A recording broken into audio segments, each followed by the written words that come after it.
მიუხედავად მრავალი პროვოკაციისა, ჩვენ კონსტიტუციური კურსიდან ერთხელაც არ გადაგვიხვევია. ჩვენ მშვიდობის გზით ჩამოვიშორეთ კოჰაბიტაციის ნარჩენებს. ასე მიმართა კოალიცია ქართული ოცნების საპრეზიდენტო კანდიდატმა გიორგი მარგველაშვილმა, ბათუმელ ამომრჩეველს, რომელიც შეხვედრაზე ბიძინა ივანიშვილთან ერთად მივიდა. თუმცა პრემიერ-მინისტრმა გიორგი მარგველაშვილთან ერთად ტერიტორია შეხვედრის დასრულებისთანავე უკომენტაროდ დატოვა.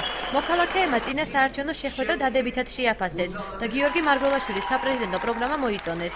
ქართული ოცნების საპრეზიდენტო კანდიდატმა ხელოვნების ცენტრში გამართული შეხვედრით აჭარაში წინა საარჩევნო შეხვედრები დაასრულა. როგორ გაიხსნება, როგორ გაიშლება ის განსაკუთრებულობა, რაც ჩვენ საზოგადოებაში არსებობს.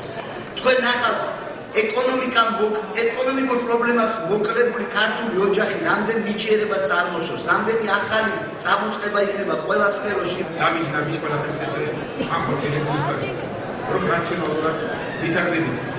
და მინდა შეგახსენოთ, რომ ძალიან მაღლა ესეა თემა, რომ მიდის, მიაცეთ არ მიდივარ, მოვდივარ პირიქით, მე ვიყავი ხელისუფლებაში და ძალიან კმაყოფილი ვარ. მას იმიტომ ვაძლევ, რომ არის ღირსეული კანდიდატი. არის ჩეული ოცნებაში და ვიცით, რომ ის რაც ბიზინამ დაისახა, მიიღმას მარგველაშვილ ბოლომდე. რას ელოდებით გიორგი მარგველაშვილისგან? მარგველაშვილიდან პირველ რიგში ველოდებით სამართლიანობის აღდგენას. და დანარჩენი თანათან მიყვება ყველაფერი.